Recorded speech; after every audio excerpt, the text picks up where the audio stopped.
Salve, salve, meu povo! Sejam todos bem-vindos e bem-vindas a mais um Semcast, com o comando eu, Gisa de Souza. O tema de hoje é neurodiversidade em foco. Vamos estar falando da neurodiversidade, como acolher, como respeitar, incluir, tanto na família como na escola.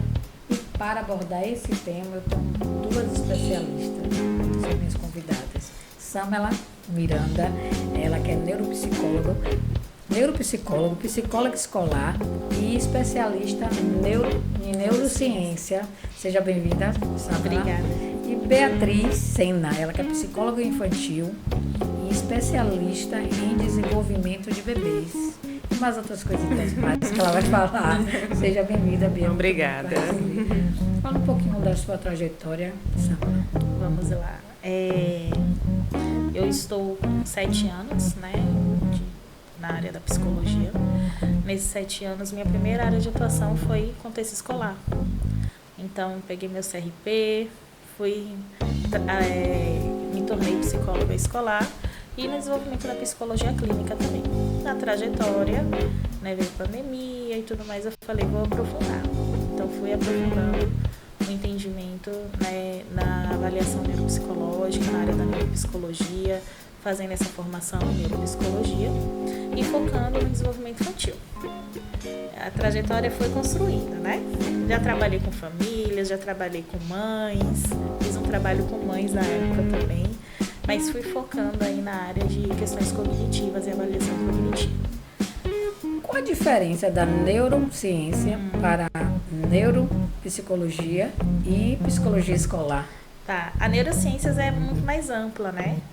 Então, a neurociências não se restringe à psicologia. Tá vendo, gente?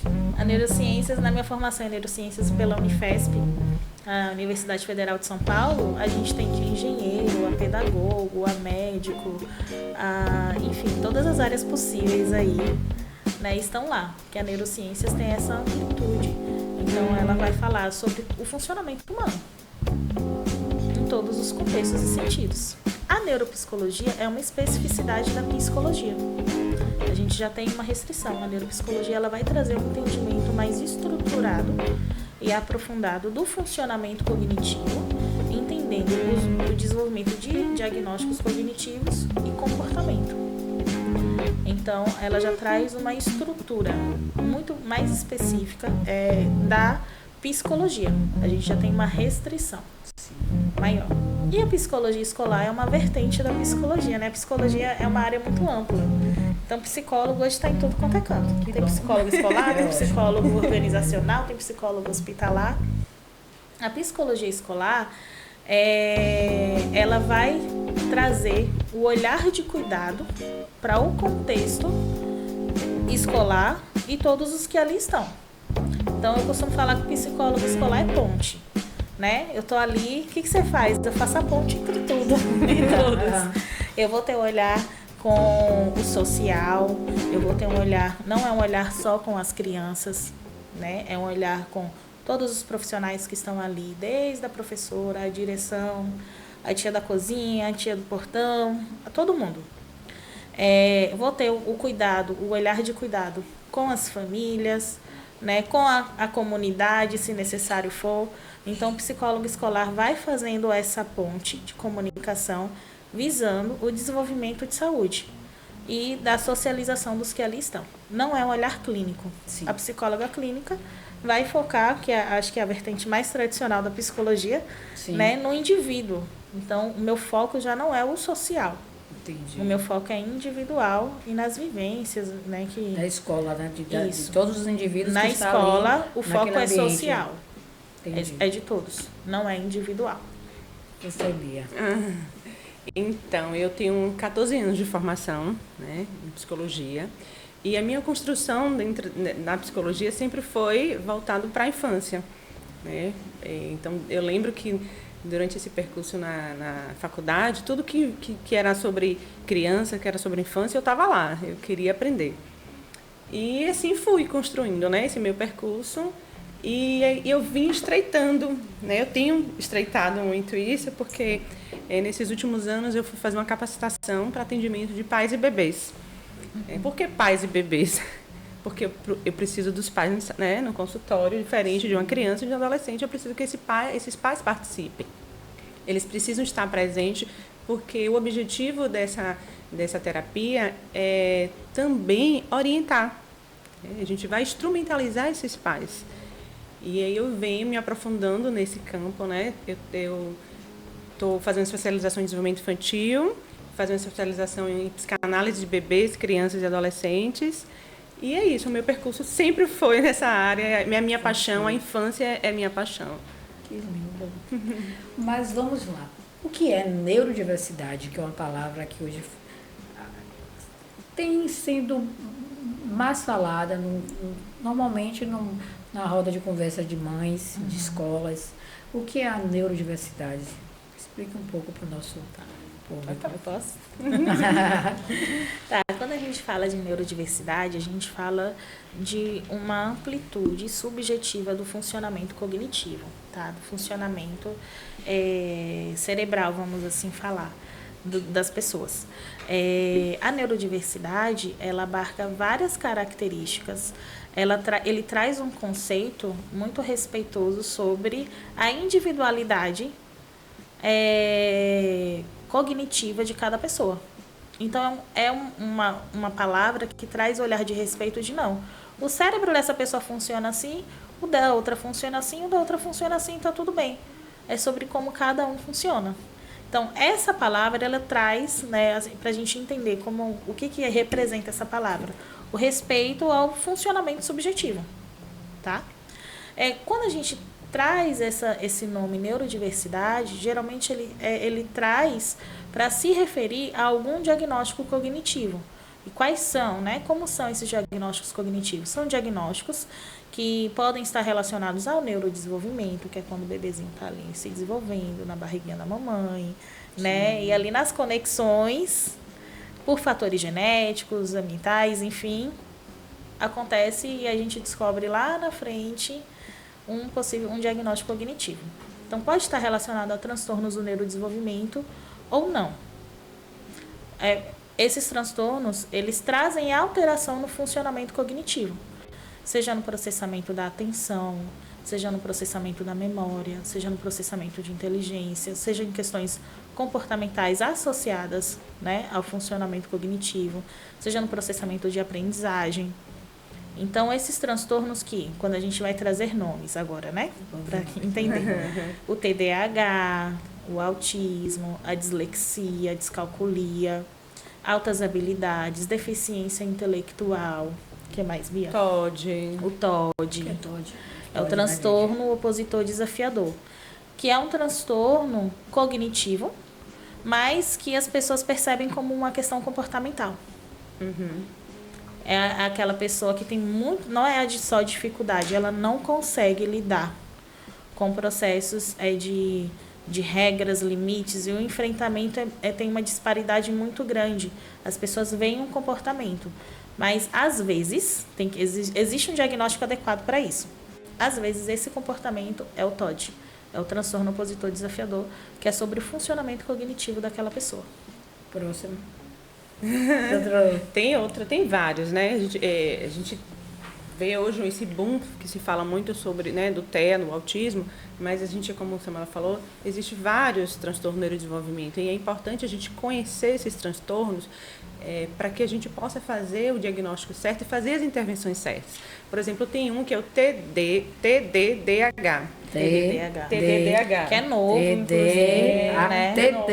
TDDH. Isso. Sim. Transtorno disruptivo de desregulação do humor.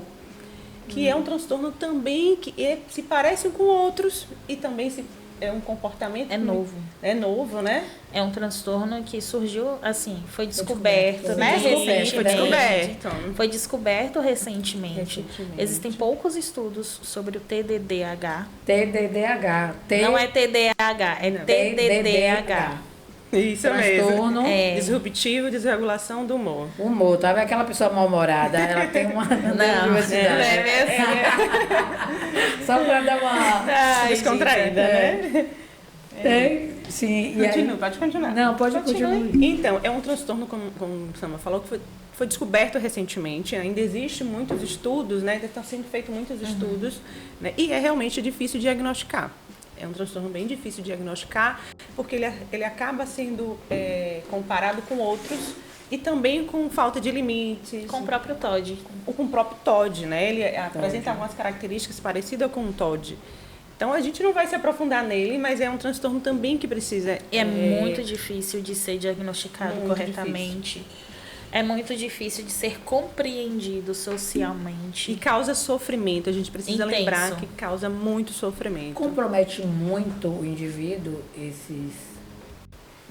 no caso desse TOD, por exemplo, que é um transtorno, compromete muito a vida. Muito. Principalmente social, né? Principalmente social, porque é um transtorno onde a criança, ela não, como a Samela falou, ela desafia as regras. Então, ela não aceita as regras, né? Então, ela vai desafiar o outro, ela vai se opor a tudo, né? Que principalmente quando é uma figura de autoridade, né?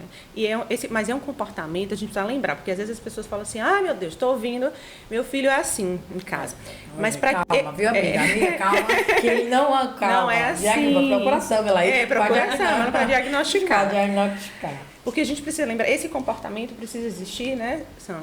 Em vários ambientes. Então, não é só aquela criança que apresenta essa dificuldade com regras em casa. Não, é a criança que vai apresentar dificuldade com regras em casa, na escola, no parquinho, no curso de inglês, no supermercado. Então, a gente precisa levar em consideração todos esses fatores. São diagnósticos difíceis de serem feitos porque existem vários critérios diagnósticos e existem diagnósticos diferenciais. É bem complexo, mas assim, eu vou falar para vocês entenderem como é difícil a gente conseguir fazer um diagnóstico. Quando a gente fala do TOD, por exemplo, eu aprendi com uma neuropediatra sobre isso, porque eu estava atendendo uma criança, eu estava levantando essa hipótese, eu falava, não estou conseguindo. E eu fui conversar com uma neuropediatra sobre isso, e ela que me trouxe esse olhar. Né, Samela, hoje em dia a gente está vendo o TOD como subtipos também. Então, tem níveis de classificação para o TOD. Tem 1, 2 e 3. Eu olhava, olha, eu não sabia disso. E ela trouxe que o TOD pode existir quando a criança tem esse comportamento especificamente em um lugar. E, geralmente, a gente coloca isso no subtipo 1. Entende? Então, mas isso também, quando a gente fala de TOD, a gente, como Bia falou, né, vamos ter calma, né? Toda criança que não entende limites, que tenha um TOD, ou tenha um TDDH, que tenha um transtorno, podem ser sintomas familiares. Então, quando a gente fala de questões cognitivas, a gente fala de questões comportamentais. E geralmente são comportamentos que incomodam. Porque as famílias, quando chegam na gente, elas já chegam com a fala, a gente já fez de tudo e a gente não sabe mais o que fazer. Então, elas já estão ali acima do limite, né? Já estão saturadas. Então, a gente fala de uma criança, que provavelmente é uma criança, você perguntou sobre os prejuízos, provavelmente é uma criança que, como o Bia falou, socialmente, ela está tendo um prejuízo muito grande, porque as outras crianças não querem brincar com essa criança, porque essa criança está sempre ficando brava. Essa criança, quando não é a brincadeira do jeito dela, ela se desregula com facilidade e ninguém entende essa desregulação. É uma criança que vive ouvindo, né? que ela é isso, que ela é aquilo outro, que não tem jeito. É uma criança que a família, por já estar cansada e sem saber muitas vezes como mediar, às vezes não consegue gerenciar essa situação de uma forma segura para essa criança e acaba refletindo essas falas sociais sobre essa criança também. Então é uma criança incompreendida. E às vezes esse comportamento se intensifica ainda mais. Por quê? Quando a gente se sente incompreendida, a gente vai fazer o quê? Se defender. E aí já não é só sobre questões cognitivas, é sobre questões emocionais e comportamentais que se agravam diante desse diagnóstico. Então cognitivo. se compromete, sai Tudo. comprometendo tudo. E essa criança se torna um adolescente, se torna um adulto, e o diagnóstico cognitivo não é algo que passa. É algo que vai existir. Tá ali, faz parte. Então, um adulto com TOD, um adulto com um TDAH, que o TDAH também traz a dificuldade no gerenciamento emocional. As crianças com TDAH, elas trazem, principalmente diante da impulsividade, comportamentos, elas podem ter explosões muito específicas. Muitas vezes dificuldades no sentido de compreensão de algumas regras, porque pode ter como comorbidade outros fatores também, ainda tem isso. Um diagnóstico cognitivo pega a mão de outros diagnósticos cognitivos, outras comorbidades que coexistem ali. Então, é uma criança que vai ter prejuízo. É um adolescente que vai se sentir incompreendido. É um adulto que muitas vezes vai se sentir disfuncional. Agora, o que vocês acreditam que existe ainda tanta dificuldade, tanta desinformação sobre esse tema? O que é que vocês falam sobre isso? Que está tão distante da sociedade, onde as famílias, as pessoas, tenho certeza que tem várias pessoas que estão assistindo, ouvindo esse programa e tá identificando alguém. Eu já identifiquei umas 10 pessoas aqui. E acredito que é audiência. Então, vocês acreditam que ainda está muito distante a desinformação? Por quê? O que é que vocês verem sobre o tema? Eu acho que, assim, no meu caso, eu acho que eu começo a ter a certeza disso quando eu, por exemplo, quando eu recebo uma criança com 7 anos, que a mãe veio buscar porque ela cansou de pedir ajuda. Ela, né, enquanto mãe, ela percebeu que aquela criança apresentava os comprometimentos, né, prejuízos, mas que nessa busca ela ouviu muito, mãe, para de comparar seu filho, né, cada criança tem seu tempo. Mas isso foi, essa mãe foi, né, nessa angústia, percebendo que havia algo, né, diferente nessa criança. Então, isso me faz acreditar que sim, que as informações elas não estão chegando onde devem chegar. E a gente precisa pensar que as informações precisam chegar no profissional de saúde, quem cuida da infância. Então, um dos objetivos desse congresso é justamente levar essas informações para esses profissionais, para quem cuida da infância, para quem está em contato com criança, que é o pai, que é a mãe, que é um cuidador, que é um educador, que é a pessoa que cuida das crianças na creche, porque a gente está falando de desenvolvimento infantil, a gente está falando de infância. Então, esse é o objetivo do congresso, porque a gente tem percebido isso dentro dos nossos consultórios, quando essas crianças chegam tardiamente, porque é tarde. Né? Ou quando já chegam adultos, né? Ou quando já não chegam com adultos, porque a gente tem recebido muito, né? Hoje mesmo eu recebi aqui uma procura para avaliação, né, de um adulto. Então, imagine isso. Imagine como são o sofrimento que vai crescendo nessa criança, que se torna adolescente e que se torna adulto. Eu vou além um pouquinho. Sim, pode. Eu acredito que essa cultura da desinformação é um reflexo, né, do cenário de saúde mental. Então, quando a gente fala de saúde mental, meu lado professora vai aflorar agora aqui. Ainda sou professora também, tá? Quando a gente fala da história da saúde mental, a gente fala da segregação. A gente fala, isso é no sentido, né? Tem um livro que é maravilhoso, de Daniela Arbex, é uma jornalista, que é o Holocausto Brasileiro. É um livro muito forte. A primeira vez que eu li esse livro, acho que faz uns 10 anos. E todas as vezes que eu leio esse livro, é um livro que eu respiro fundo a cada página que eu vou passando. porque ele traz a construção de como foi, né, esse cenário de saúde mental no Brasil no sentido de hospitalização. E como foi assim segregador e absurdo. Então, quando a gente fala, é daí que se origina esse tabu de saúde mental. Quem eram as pessoas que ocupavam esse lugar? Eram as pessoas que eram segregadas socialmente, né? Era aquele negro periférico, era aquela jovem que engravidava do patrão e precisava ser escondida. Eram pessoas que nem sempre tinham, na maioria das vezes, não tinham nenhum transtorno mental, mas desenvolviam transtornos no ambiente de adoecimento, que eram ambientes adoecedores. Então, quem quer se enquadrar nesse sentido? Historicamente, nós carregamos os traços da nossa construção histórica. E quando a gente traz a história da saúde mental no Brasil, a gente traz um processo de dores e feridas abertas, né? São símbolos sociais que vão perpetuando. A partir do contexto da reforma psiquiátrica, a gente teve uma amplitude do olhar de cuidado. Mas nenhuma desconstrução e reconstrução se faz da noite para o dia. Então, ainda é um movimento contracultural. Por mais que hoje a gente fale muito mais sobre saúde mental, né, na sociedade, da importância de saúde mental, de cuidar da saúde mental, da importância de se desenvolver trabalhos em diversos contextos. Hoje nós estamos tendo cada vez mais leis que trazem, né, a obrigatoriedade de espaços visando a garantia do cuidado. Ainda é algo que simbolicamente, individualmente, na sociedade, é difícil para as pessoas lidarem. Então, por trás dessas falas, por trás da falta de entendimento, está enraizado esses tabus sociais.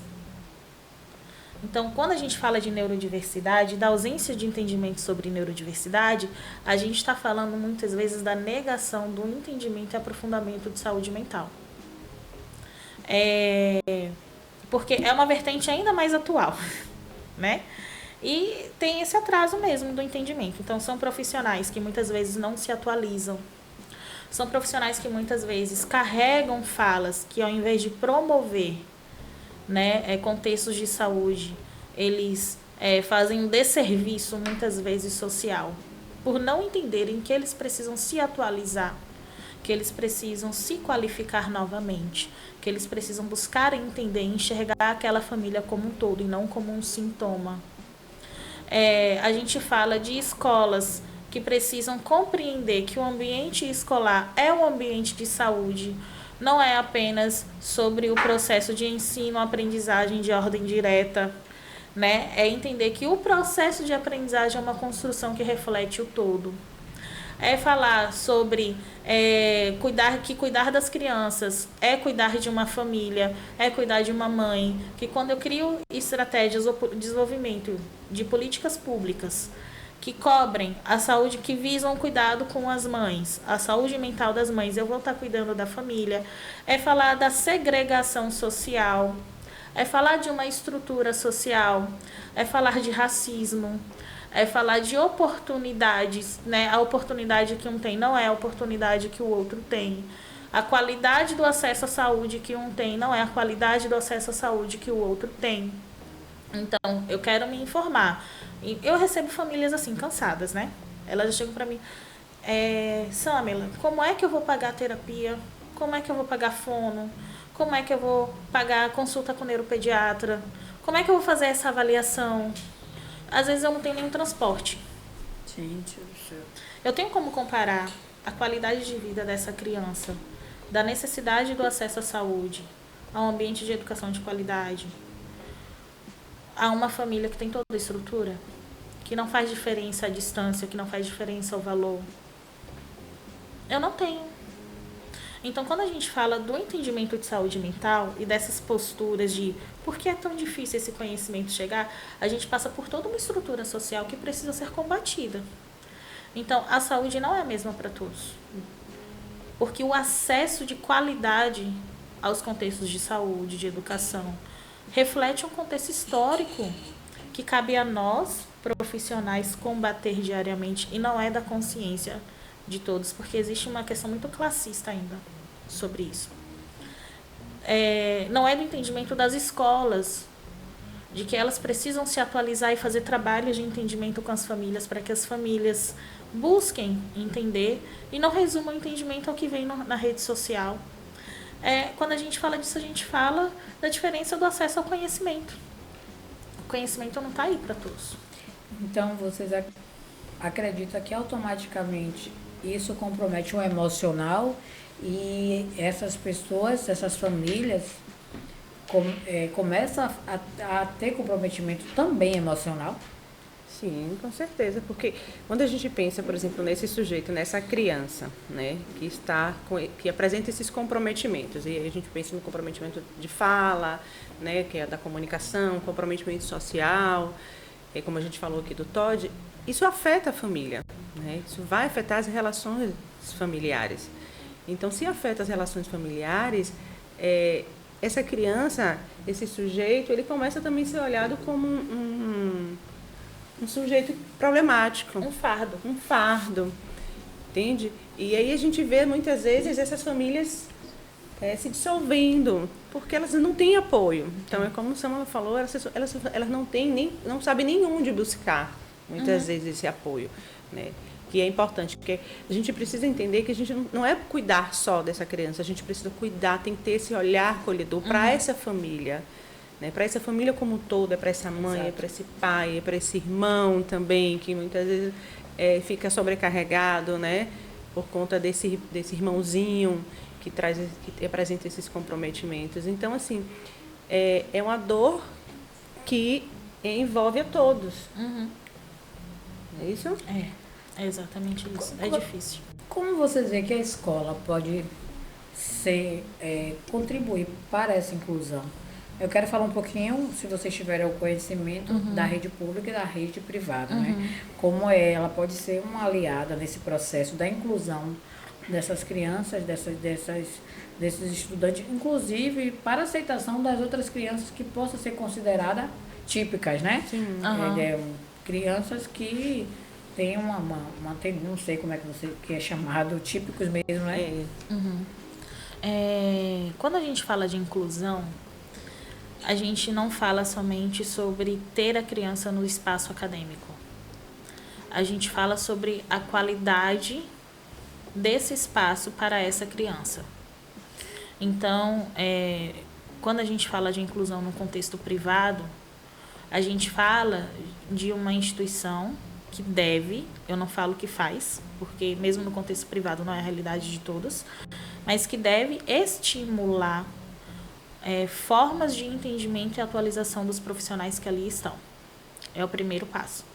Mas a gente também fala da necessidade de atualização do corpo profissional dessa instituição, no sentido de que tenham profissionais capacitados, uma rede multidisciplinar.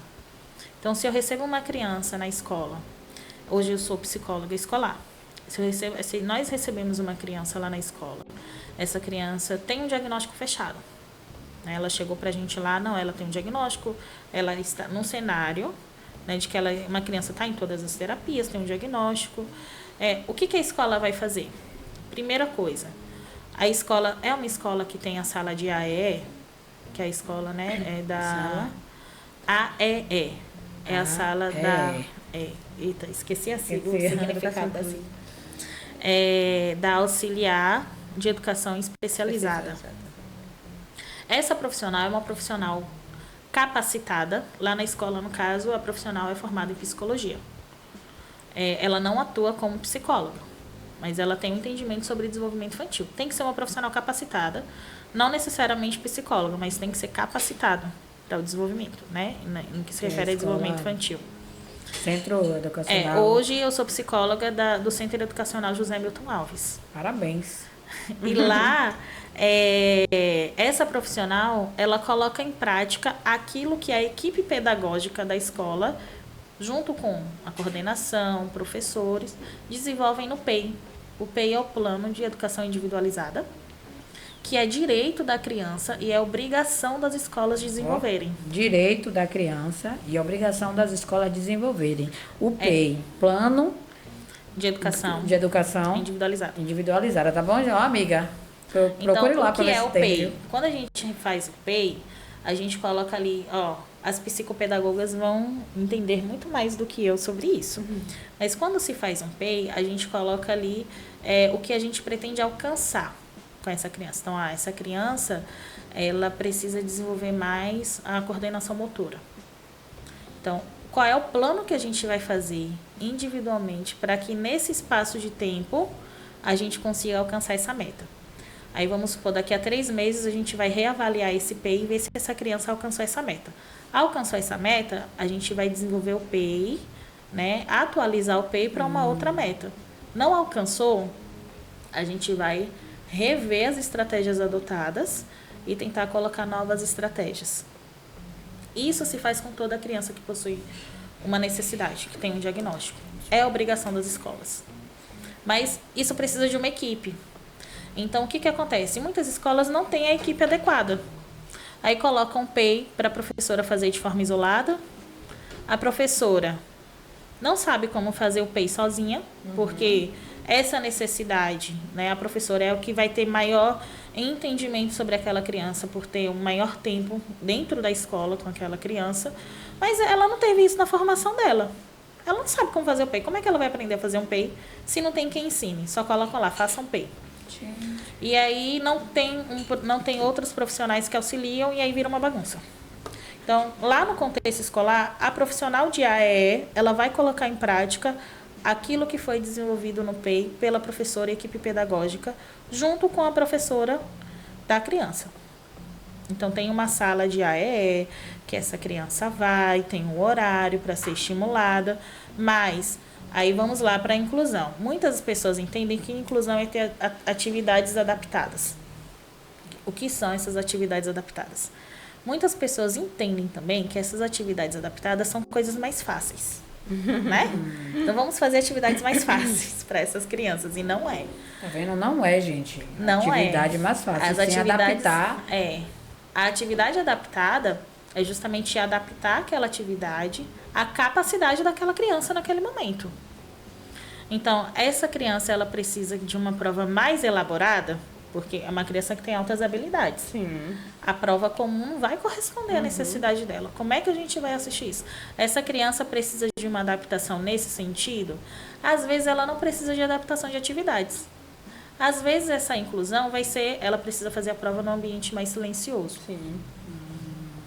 Entende? É uma criança, ela tem um diagnóstico de TDAH. Ela não traz, mas ela não tem nenhuma dificuldade no processo de aprendizagem. Mas ela dispersa muito facilmente. Então, como é que a gente pode, numa hora de uma atividade avaliativa, fazer esse processo? Mas isso tem que estar no PEI. Então, num cenário particular, tendo em conta que é uma equipe multiprofissional, que tem psicólogo, que tem psicopedagogo, que tem uma coordenação atualizada, é uma instituição que investe na capacitação desses profissionais ou na orientação e suporte deles, ou não. Lembrando que esses profissionais não atendem de forma clínica, tá? Não atendem. Então, não atendem, vamos focar nisso. Tá, não atendem. Não procure uma escola, tem psicólogo escolar achando que ele vai fazer a terapia do seu filho. Não vai. Tá ouvindo, amiga? Não. Não deve, se fizer, abra o olho. Não deve. Não deve fazer. Mas, como eu falei, o olhar social é um trabalho em equipe.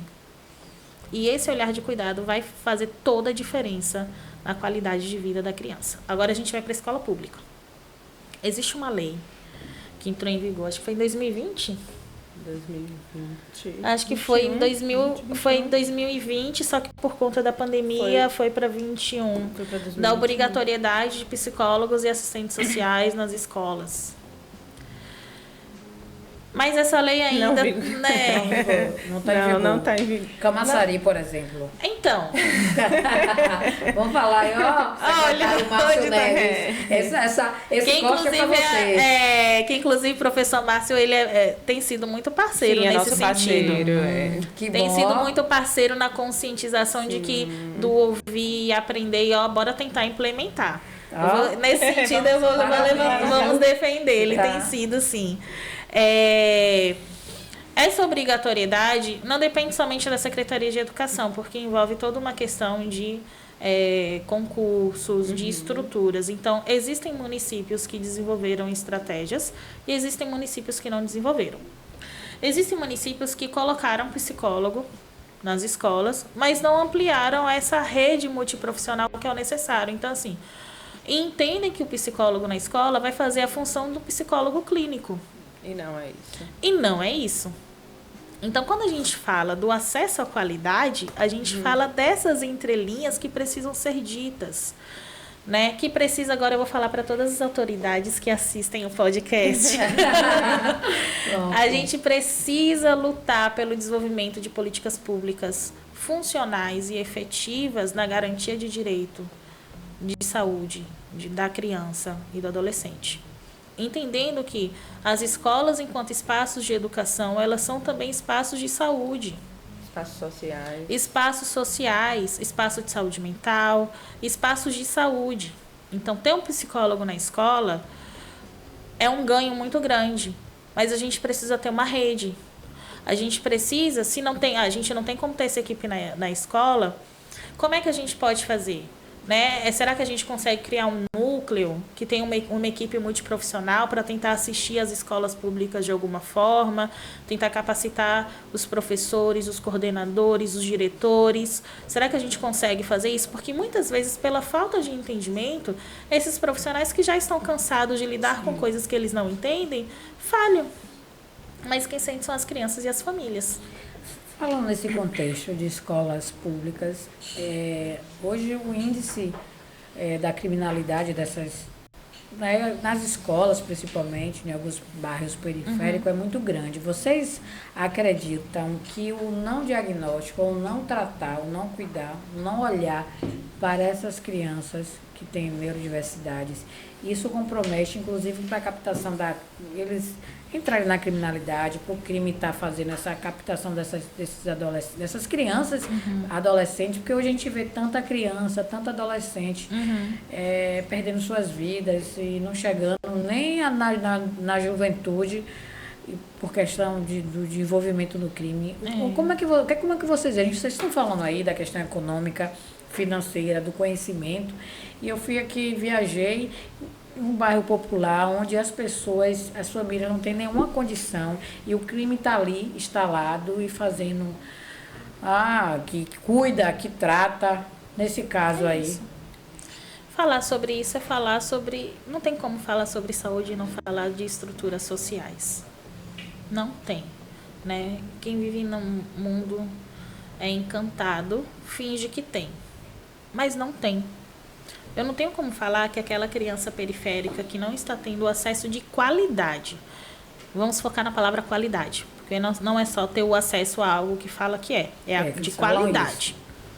Que não está tendo acesso de qualidade ao contexto de saúde, ao contexto de educação, se comparar a uma criança que tem o mesmo diagnóstico cognitivo, mas tem acesso a todos os processos de terapia. Mas quando a gente para pensar na estrutura, a gente para pensar no todo, tá? Então, mas tal lugar ali tá tendo. Mas às vezes essa família não tem transporte. Então, como é que vai ser? Então, no sentido de desenvolvimento dessa criança, é uma criança que se torna mais vulnerável. Então, sim, mexe com as estruturas sociais.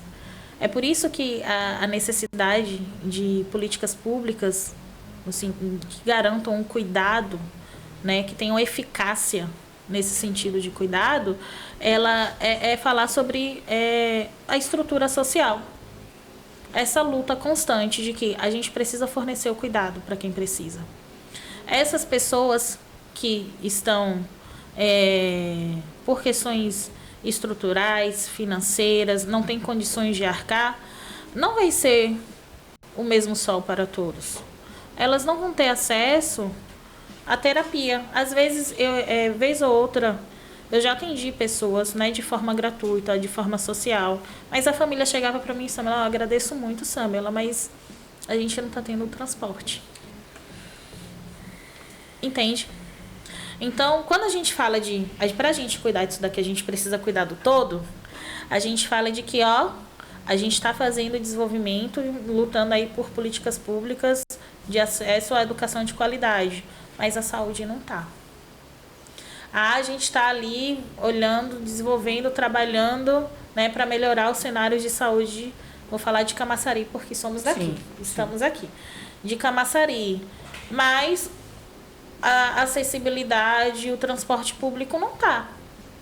Então, quando a gente fala de cuidado, a gente tem que falar de um cuidado em rede. E, infelizmente, enquanto os políticos, né, os secretários, as pessoas que estão à frente do poder público não compreenderem o que é cuidar e que não é cuidar cada um no seu quadrado, tem que se cuidar em rede, essas pessoas vão ficar mais vulneráveis.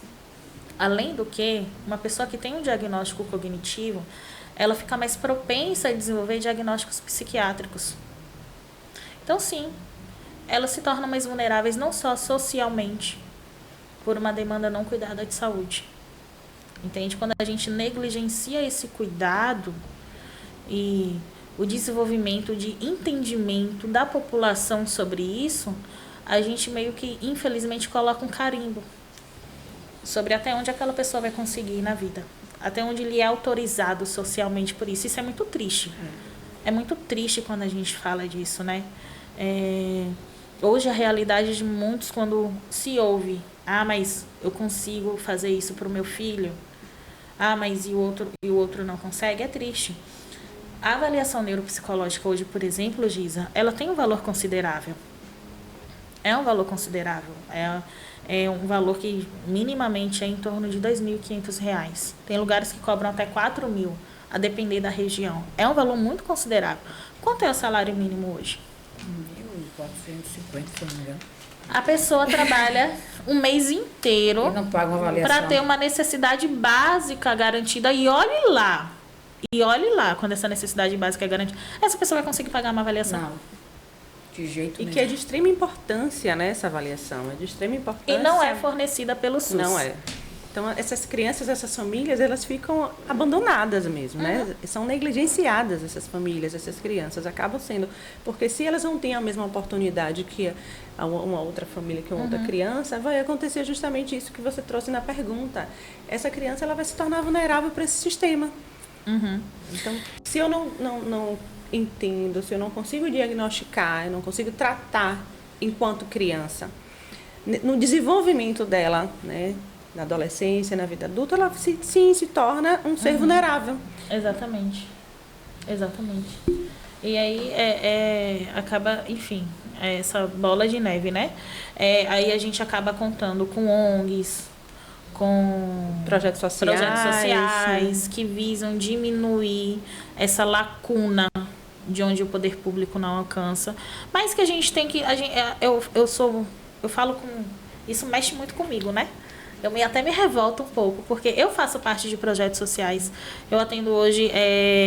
eu vou dar nomes, né? Tem que dar César o que é de César. Hoje o vereador Jackson tem um trabalho muito legal na Associação de Moradores. Ele tem tentado prover isso. Só que são estruturas que não são suficientes. Só então, o vereador dos 23, desculpa eu te interromper. Eu não sei te falar. Mas que tem uma associação mas do que eu vejo, o trabalho de eficiência com uma equipe. Hoje lá na associação a gente tem, né? Eu atendo como psicóloga infantil. A gente está tendo serviços de neuropediatria. Quando a gente consegue, é tudo com muita luta, mas a gente consegue, tem fono, tem psicopedagogo. Então, assim, é um movimento que ele parou e olhou assim e falou, tá, eu vou tentar fazer a minha parte. E isso é de uma grandeza, né? Então, a gente vê de pessoas assim, que independente de partido, elas se conscientizam da importância do trabalho. Isso é ser humano. Mas a gente tem que ter muito cuidado em não desresponsabilizar o poder público da sua responsabilidade de garantir o acesso à educação, o acesso à saúde de qualidade. Então, a gente tem que ter muito cuidado com isso. Há um tempo atrás, umas semanas atrás, teve uma sessão na Câmara que foi promovida por Jackson também, para falar, né, do Dia de Conscientização do Autismo e tudo mais. E teve toda... Enfim, as autoridades estavam lá, eu inclusive estava lá, eu falei também, Mas teve uma fala muito específica também, vai gerar uma polêmicazinha. Eu gosto. Licença. O amor, Muito licença, ela vai entrar, tá? Com a polêmica. Que trouxe que se cada um souber, foi uma fala, um corte de uma fala, eu não vou dar nomes, claro, mas que isso ficou na minha cabeça. De que se cada um souber fazer a sua parte, diminui isso. Só que assim, a neurodiversidade? Em relação ao cuidado, né? Sim. Em relação ao cuidado, a estratégia de cuidado. Então assim, se você fizer a sua parte, e realmente cada um tem que fazer a sua parte. Só que fazer a minha parte não significa desresponsabilizar o poder público do que é obrigação dele. E o poder público está falhando. Sim. E não é só em Camaçari. Sim. São quase todos os lugares. São poucas as cidades que têm uma estrutura de cuidado para isso. Então, assim, cada um tem que fazer a sua parte. Mas a gente não pode desresponsabilizar as autoridades de trabalharem em prol disso. De se virarem, conseguirem estruturas de qualidade. Não é só pegar um prédio, colocar pessoas dentro e falar, tá funcionando. É proporcionar qualidade, porque o acesso à educação, o acesso à saúde é direito, não é favor. Então, quando a gente fala da garantia de direitos, quando a gente fala de neurodiversidade, quando a gente fala do trabalho, a gente está falando sim de políticas públicas. A gente está falando de uma estrutura social. A gente está falando que, eu quero que o João, que mora ali na periferia, que os pais não tiveram acesso à educação e lutam para conseguir dar o básico, eu quero que ele tenha acesso a terapias de qualidade, para que ele tenha uma qualidade de vida e tenha uma autonomia na sua vida e se torne um adulto funcional. Assim como a Maria, que é a minha vizinha, que mora em um condomínio fechado, tem. É essa a garantia que eu falo. Mas o discurso e a luta é muito grande aí. Eu não sou política nem nada. Mas é muito grande quem está falhando. E a gente aqui, eu quero agradecer a Mister Delicatessen, que eu servi vocês já nesse iniciozinho de maio, finalzinho de junho, de abril, comecinho de maio, com a canjiquinha aqui, ó, gente, que tinha pra gente um cafezinho, um bolinho de milho cremoso, um bolo de aipim, um pãozinho, esse pãozinho com calabresa, que é perfeito. Então aqui já tá começando, assim, então daqui pra frente, gente, todo CNCast, a Mister vai estar aqui com comidas juninas para os convidados. Então se preparem que todas as quartas-feiras vocês vão ter aqui uma mesa farta, abundante de lanchezinho de milho e aipim, lembrando São João. Então, meninas, quando você fala isso, assim, me diz, e a resistência e a insegurança dos pais? Nós estamos falando dessas crianças, desses bebês, e os pais? Como lidar com a insegurança dos pais e a resistência para aceitar um diagnóstico? O medo, né? O medo do desconhecido. É como o Samela trouxe aí, essa questão toda histórica, né? Sim. Por que esse medo? Por que essa negação desses pais? Justamente por conta dessa sociedade excludente. E a gente precisa dizer que, sim, existe uma sociedade excludente ainda, né? É uma sociedade que fala-se muito de inclusão, mas que a gente vê poucas escolas, poucas instituições realizando essa inclusão. Então, o que faz? Faz com que esses pais, eles neguem mesmo, né? Eles neguem por medo de como é que vai ser o futuro do meu filho, como é que ele vai ser acolhido dentro de uma escola, né, com esse diagnóstico. Então, muitas vezes a gente pensa que é uma negligência dos pais de não buscar ajuda, mas muitas vezes é uma negação por medo. E é importante a gente acolher esses pais, a gente faz muito isso, a gente acolhe esses pais nesse momento de dúvida, de descoberta desse diagnóstico. Então, o primeiro passo é acolher, é o acolhimento dessa família, é preparar essa família para que ela possa aceitar esse diagnóstico e que, claro, que ela possa enfrentar todos esses desafios que vão existir. Porque a gente está falando de públicos, a gente tem públicos diversos. Então, a gente tem essa criança que vem, sim, de uma família mais carente, uma família que não tem tanta informação, mas a gente também tem aquela outra criança que vem de uma família mais estruturada, com informação, mas os dois, eles estão com o mesmo sentimento, que é o sentimento de medo. Então, esse sentimento, ele não é diferenciado por conta de classes sociais, entende? Porque esses pais, eles têm esse medo dessa... De como vai ser. De como vai ser, dessa rejeição, né? De como vai ser o futuro, né? Então, se for um sujeito que dependa... do outro, né, que vai depender do outro, então como é que ele vai na escola, como é que eu vou deixar meu filho nessa escola, será que essa escola é realmente uma escola inclusiva, será que o meu filho vai ser acolhido, como vai ser a relação dele com os amigos, então eu acredito muito, muito mais nesse sentido, essa demora às vezes por buscar ajuda por conta disso. É o receio.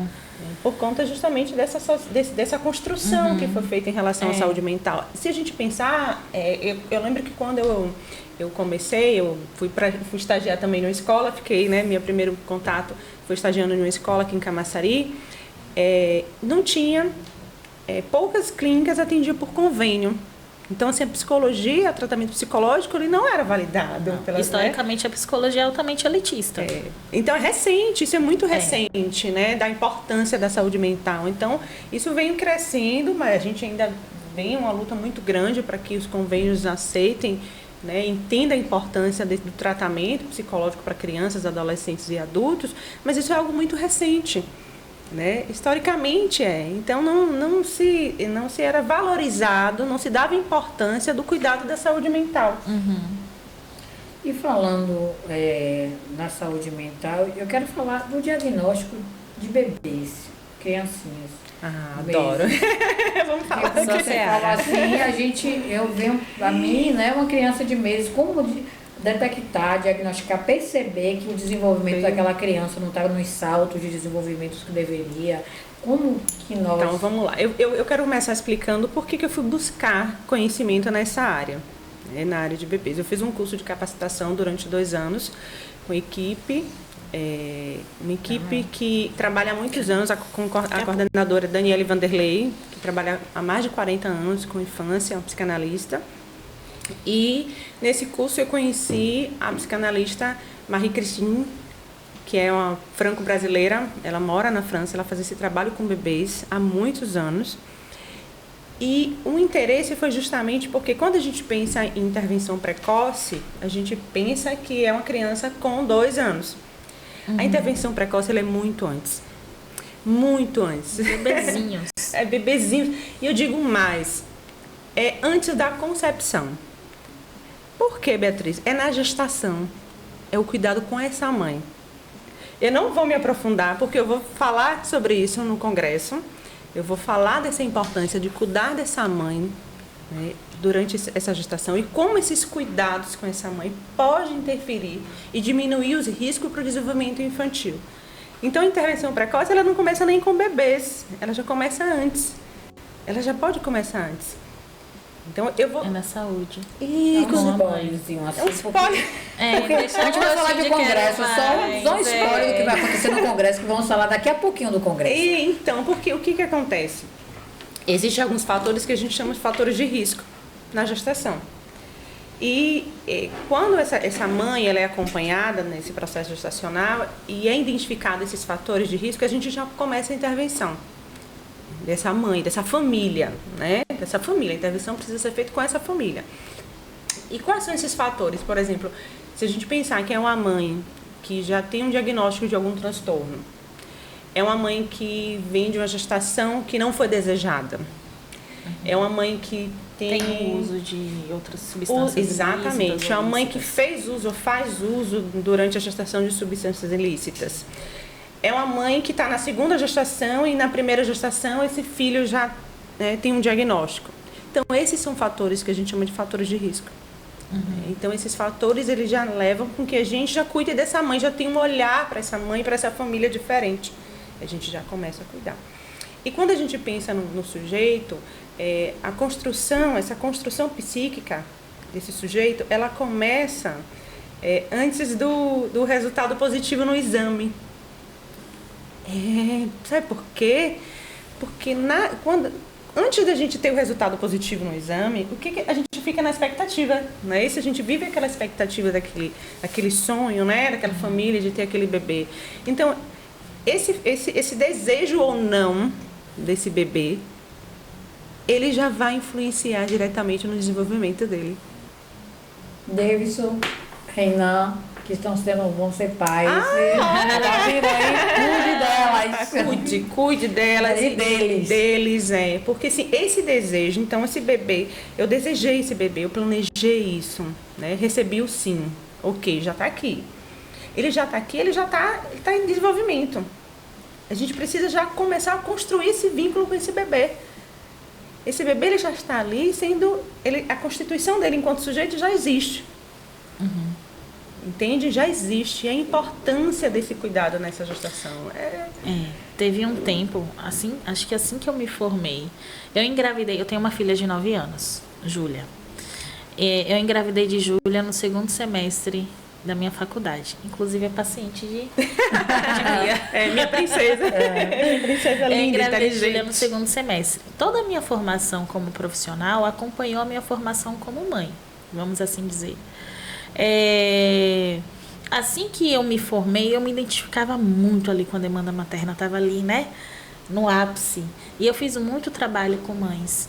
E na escuta desses grupos de mães, eu fiz grupos terapêuticos, na escuta desses grupos, a fala era muito constante em relação ao medo em que elas tinham de não conseguir, ao medo que elas tinham do futuro. Nós somos mães, a gente carrega esse medo. E eu vou falar uma coisa, esse medo não passa muito não, viu? Não. É meio que constante, só muda a fase. E assim, e o medo que se tinha do, será que eu vou conseguir? Será que vai dar certo? A depender da estrutura que essa mãe tinha, a relação com esse medo mudava. Porque se é uma mãe, eu tenho muito medo de não ser uma boa mãe, mas eu sei que eu tenho uma rede que vai me auxiliar, ou eu sei que minimamente eu tenho algum aspecto na minha vida que me traz uma segurança, seja estrutural, seja financeira, seja de apoio. Eu tenho algo que me dá ali. Era diferente da relação da mãe que se via sozinha.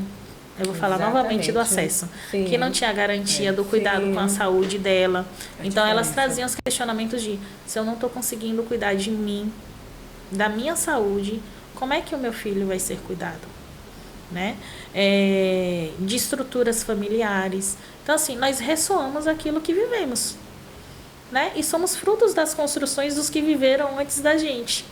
Não tem como descartar isso. Nós somos seres históricos. Esse medo que vem desde antes da concepção, ele carrega as nossas histórias. Aí a gente fala sobre saúde mental.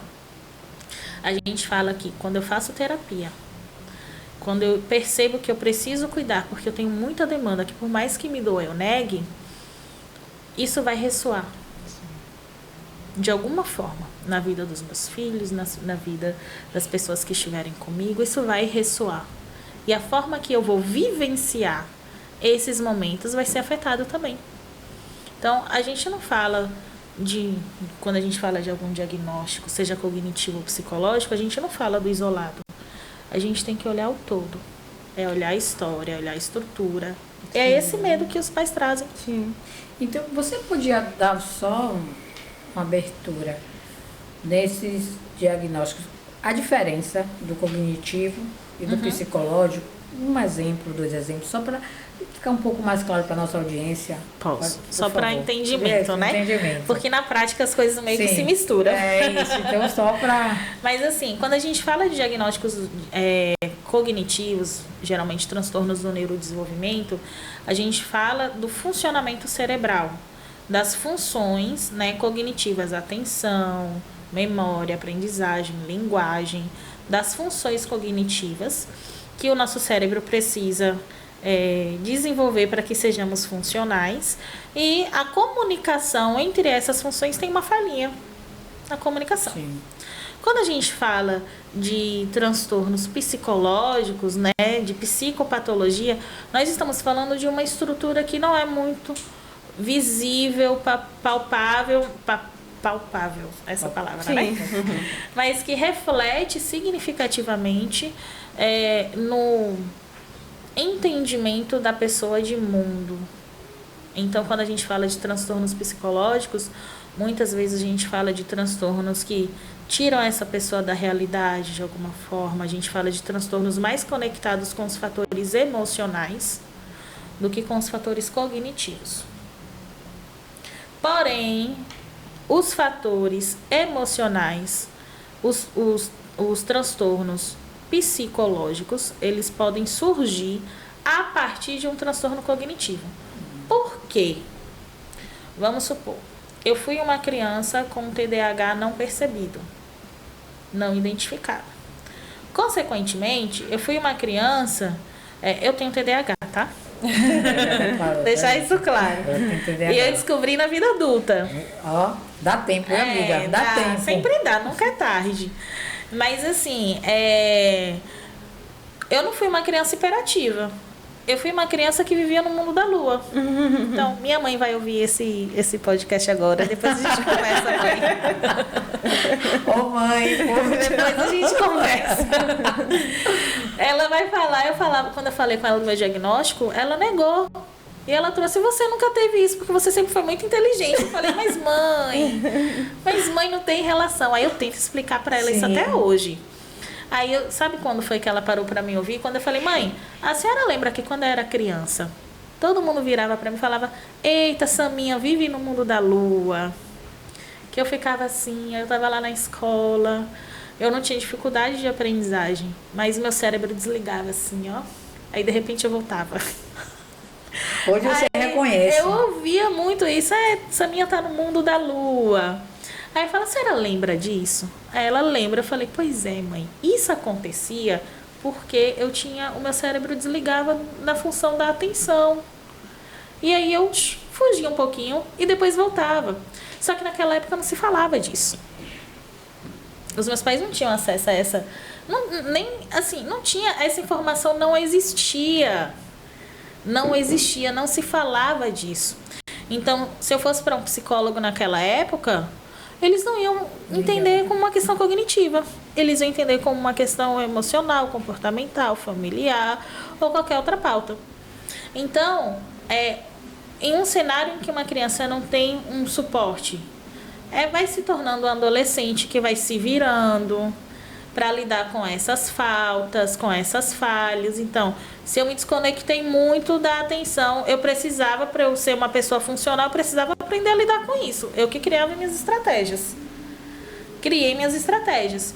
Então, as pessoas que têm algum diagnóstico cognitivo, elas vão desempenhando muita energia ao longo da vida para lidar com essas faltas. É por isso que a gente ouve tantos pais, seja na escola, seja na clínica, que falam assim, mas eu era assim também, tô aqui. Mas tá tudo bem. Isso é porque lá em casa, todo mundo é assim. É assim.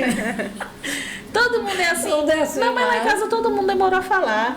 Não, mas lá em casa, eu era virado na escola. Eu era assim também. E aí eu falo, então, pai... que tal a gente ver uma avaliação para você também? Mais ou menos assim. E o comprometimento que esses adultos têm, né? Que tem muito comprometimento. Muito assim, comprometimento. Para eles serem funcionais, muitos focaram naquilo que eles viram que eles eram bons. Não, eu sou bom nisso. Mas eu não gosto muito de outras coisas, de estudar outras coisas. Mas eu sou bom nisso daqui. Nisso daqui, eu vou ser funcional. Aí pegou e desenvolveu toda a funcionalidade da vida naquilo, conseguiu ser funcional. E tem outros que não conseguem ser adultos funcionais. E que não entendem o porquê. Então, assim, essa pessoa que não conseguiu ser um adulto funcional, que desempenhou energia para tudo, é uma pessoa que vai ter questões emocionais, porque vai ter prejuízos sociais, vai ter prejuízos nos relacionamentos, vai ter prejuízo na sua autopercepção, na sua sensação de capacidade, por não conseguir sustentar por muito tempo, por exemplo, um emprego no mercado de trabalho, não conseguir se decidir o que eu quero fazer da vida, eu começo uma coisa, eu termino, abandono, eu começo outra coisa, eu termino, abandono, eu começo outra coisa. A vida conjugal. E assim vai, problemas de relacionamento, e sempre no campo de eu não entendo. Isso vai cansando. Eu conheço uma pessoa que fala Isso que vai não entende, não adoecendo. entende. Já casou 3 vezes com o mesmo marido e disse que não entende, divorcia. Com o e não mesmo entende marido? Com o mesmo marido. Terapia é bom. E terapia, é tá? bom, Você é. sabe o que eu tô Avaliação, falando. avaliação neuropsicológica. Uma avaliação, Vamos viu? investigar. Então, assim, essa pessoa vai cansando, vai ter um gasto E de energia sofrendo. muito grande, o A gente sofrimento precisa- o psíquico sofrimento- muito exato. grande. Você sofre. E que desenvolve outros, né? E isso vai desenvolvendo o quê? Os transtornos de base emocional, que são o quê? Depressão, ansiedade. Se existe um fator genético ainda para outros transtornos como esquizofrenia, bipolaridade, são gatilhos para desencadear. Aí a gente entra em transtornos psiquiátricos, que existia toda a possibilidade ali de desenvolver, mas que por uma questão cognitiva não percebida, É por isso que a gente Desenvolveu. precisa se preocupar com essa infância. A gente precisa se preocupar com essas intervenções, entende? Desde o bebê, desde a gestação. Desde a gestação. Quando então vocês orientam? Você orienta, Beatriz? Ah, casou, quero ter filhos, começar minha família, então vamos pensar. Vamos pensar, vamos planejar. Planejamento esse familiar é planejamento importante. familiar, esse desejo, né? Precisa É. ser de ambas as partes. Então precisa ser dessa mãe, desse pai. E olhar também a ancestralidade, né? Os antepassados, a sim, família. também. É sua árvore. importante. mas assim, nem sempre acontece. Aí a gente vai falar, e quando não acontece, eu faço o quê? A criança Aí, já tá aqui. terapia. Já Eu não conseguia. Ó, a criança já tá aqui, eu não vi nada disso. E agora? Vamos fazer Terapia. agora. Vamos começar Aí agora. a gente fala agora, a gente vai ter o olhar de cuidado com agora vamos agora. olhar. Vamos pegar essa criança, vamos cuidar dessa criança, vamos cuidar de você e tá tudo certo. Dá. Agora vamos falar do congresso, desse Vamos. primeiro congresso que vai acontecer em Camaçari agora em maio. Eu quero que vocês falem tudo. Vai ter Esse seus congresso congressos. é o primeiro, né? O primeiro congresso aqui em Camaçari. É um congresso que surgiu. Samela pode falar muito melhor, porque foi, né? Esse congresso surgiu no coração da Deilma. Da Deilma. Deilma é uma psicopedagoga maravilhosa, que trabalha comigo, né? Lá no SEGMA. E ela me convidou para isso. E aí convidou Bia e foi A gente foi convidando. convidando.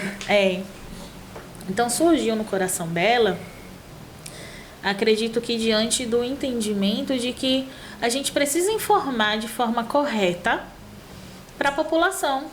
A gente precisa falar sobre isso com as pessoas, com as mães. Inicialmente ela pensou muito nas mães, porque ela viu o desespero das mães em não compreender o que eram essas questões que chegavam até elas. E aí ela falava, Samela, a gente nunca fez isso, nunca teve isso em Camaçari, nunca teve um acesso à informação de qualidade para essas mães. Bora fazer um congresso? Aí eu falei, bora, porque a minha impulsividade é assim, eu não penso, eu falo, bora, eu me jogo mesmo nas coisas. E aí a gente foi pensando, e ela, a mente brilhante aí por trás de tudo é a Deilma, eu tô assim, no que eu posso nos bastidores, mas ela que é a estrutura mesmo desse projeto. E aí o objetivo principal foi justamente esse. Vamos proporcionar uma equipe de qualidade para a gente levar informações de qualidade para as pessoas. Então a gente tem um desejo, né, muito grande de que isso se expanda, de que a gente consiga levar isso para outros lugares, né, para a população, né, como um todo. É um projeto que está surgindo no nosso coração, que a gente está colocando em prática em um cenário ainda local, Sim. mas que a gente entende que é importante se falar sobre isso, mas de uma forma cada vez mais acessível para as pessoas. Porque não adianta a gente fazer congressos e cobrar valores exorbitantes e trazendo aquilo, né? Selecionando quem vai ter acesso ou não. E quem vai ter acesso é quem tem condições. E não é isso que a gente quer. Então a gente está começando aí, a gente começou a pensar como é que a gente pode tornar acessível. Bora procurar patrocinadores. Inclusive, estamos abertos. Patrocinadores. Estamos abertos. Estamos abertos a patrocínios. Onde vai acontecer o congresso, o local? Então, vai acontecer no Teatro Alberto Martins, Sim. Quais são os dias? no dia 17, 17 de maio. 17 de maio, O horário de 8 de 8, às 18. de 8 às 18. Quais são o público que vocês, pais, profissionais, Família, Estamos profissionais. focados em pais, profissionais, né, da área de educação, saúde, e estudantes. Estudantes de psicologia. Isso, porque estudantes de psicologia, de pedagogia, né? Estudantes da área de saúde, também medicina, enfermagem, na verdade, estudantes como um todo, que vão ter acesso a esses cuidados.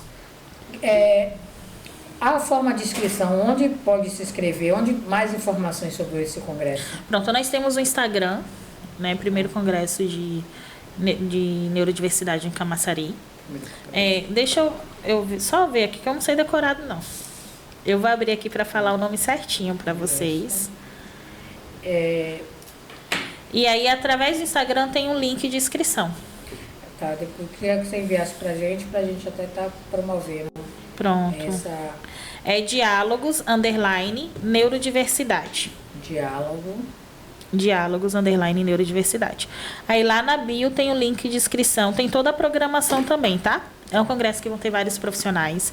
Nós teremos um profissional da área de direito, teremos um neuropediatra, eu enquanto neuropsicóloga, teremos Beatriz, né, como psicóloga de desenvolvimento infantil, teremos fonoaudióloga Tati Góes, teremos musicoterapeuta Geisa, teremos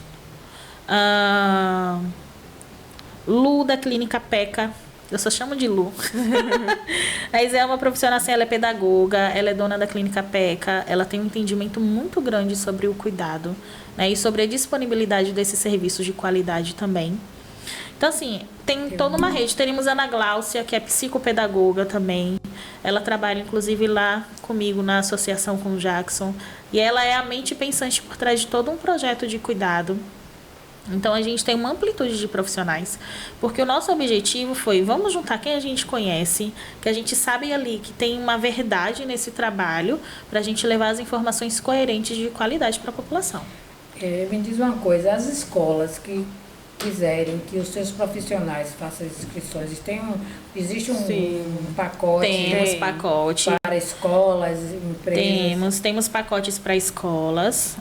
Agora sim, eu peço, se alguém, né, algum diretor, coordenador tiver interesse, entra lá no nosso Instagram para estar pelo link tendo acesso aos pacotes de valores. Porque a gente tem pacote de cada 10 pessoas. Tá.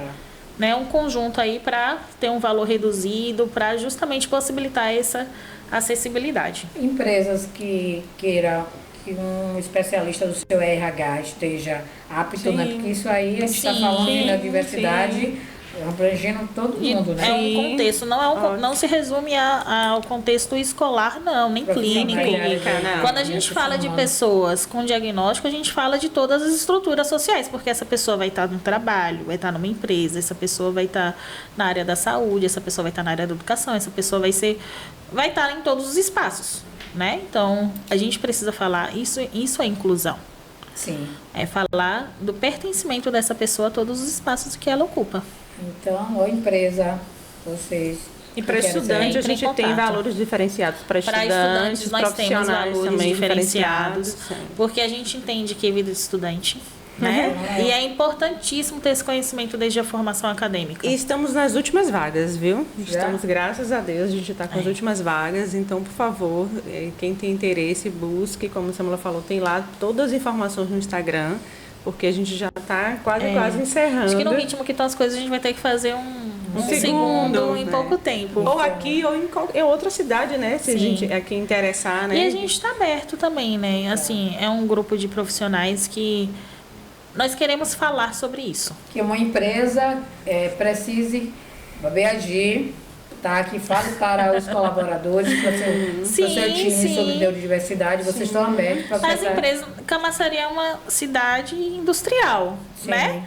Então, assim, vamos disseminar esse entendimento na indústria. Com certeza. Né? Nas empresas. Como é que a gente precisa falar sobre isso aqui? Como é que a gente fala sobre isso? Não vamos falar só com os colaboradores, vamos falar com os gestores da indústria.